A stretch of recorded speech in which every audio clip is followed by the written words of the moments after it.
Welcome to Introduction to the Most Interesting Serial Killers. Dude, seriously, why are we doing serial killers? Man, serial killers give me the heebie-jeebies. Google Trends says people love this serial killer stuff. And you said to listen to Google Trends. Google Trends says so. If I don't know if the sound of my voice. This is really long. Screw it. I'm Leroying this.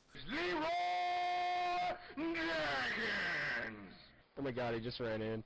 So, serial killers be crazy, and people love the crazy. Some of the best shows on TV have dealt with the subject matter. Some of the worst actors had careers just because they played a serial killer on TV. I'm looking at you, Dexter. Yeah, looking at you, buddy. So, are you surrounded by people that are enamored by the subject? Are you trying to find common ground after you voted Trump and they voted Harris? Is your dog harassing you for a walk and you need to pretend to be busy? Well, then this video is for you. Nice. So, there was a couple called the Moors murderers. Not the Moops, but Moors. These two batshit crazy people terrorized Manchester, England, and Scripty says committed a series of meticulously planned and deeply disturbing murders from 1963 to 1964. Fun fact for you guys, Manchester United was amongst the bottom of the Premier League in 1963, came second in 64, and won it in 65. Isn't that fun? Yeah? Get back on point, fool. I digress. Back to the Moors. It's moops. Moors! I'm not sure how many they killed because Scripty didn't put it in the script, but, and I quote, most of their victims were aged 10 to 17 and people they knew personally. Friends and acquaintances making their crimes that much more insidious as serial killers go for the weak and isolated in society. You know, this really reminds me of Desperate Housewives. They used to go around killing their friends and acquaintances. How do you know what happened on Desperate Housewives? The wifey made me watch it, dude.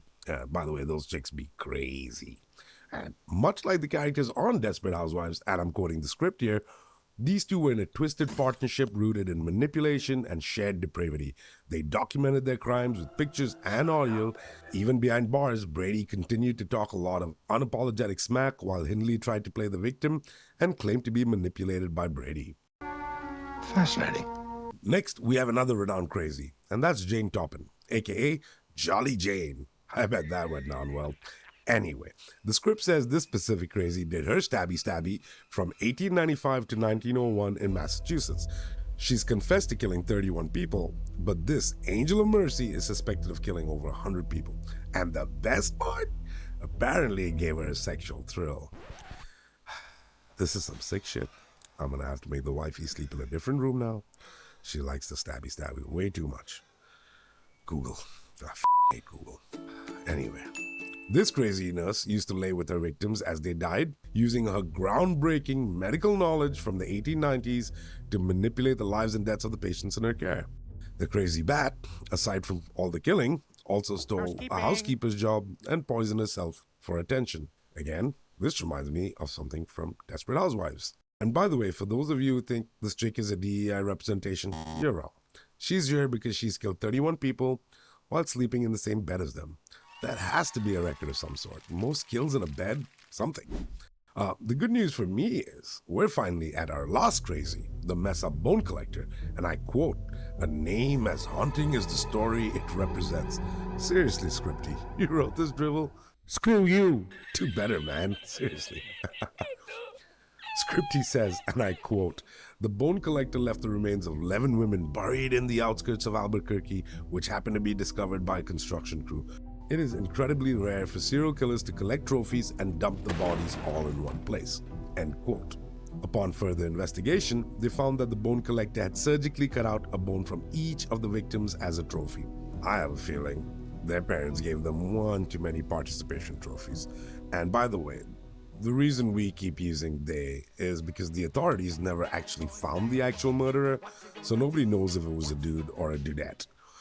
The script says investigators did find connections between these killings and sex trafficking rings, which raises chilling questions about whether the killer acted alone or was part of a broader, more sinister network. Well, that is chilling. A serial killer with ties to organized crime? That's like an illegal license to kill. The anti-James Bond. Also, pretty sure Desperate Housewives missed this one. Back to the script. Investigators did have a short list of individuals they suspected for these crimes. One of these individuals was Lorenzo Montoya, whose death coincides with the ending of these crimes. However, no one was charged. The killer's meticulous dumping ground and the enduring mystery surrounding the identity makes this one of the most haunting, unsolved cases in modern history. Indeed, this is most definitely a mystery, unlike the mystery of when this script is going to end. Because finally, we're done. And I really hope Google Trends, Video Editor Guy, and Scripty have really helped you with your descent into madness. Scripty says, and I quote, "After all, the West Mesa Bone Collector, Ian Brady, Myra Hindley, and Jane Toppin are representation of humanity's darkest impulses, our fascination with this darkness, and a great introduction to interesting serial killers." End quote.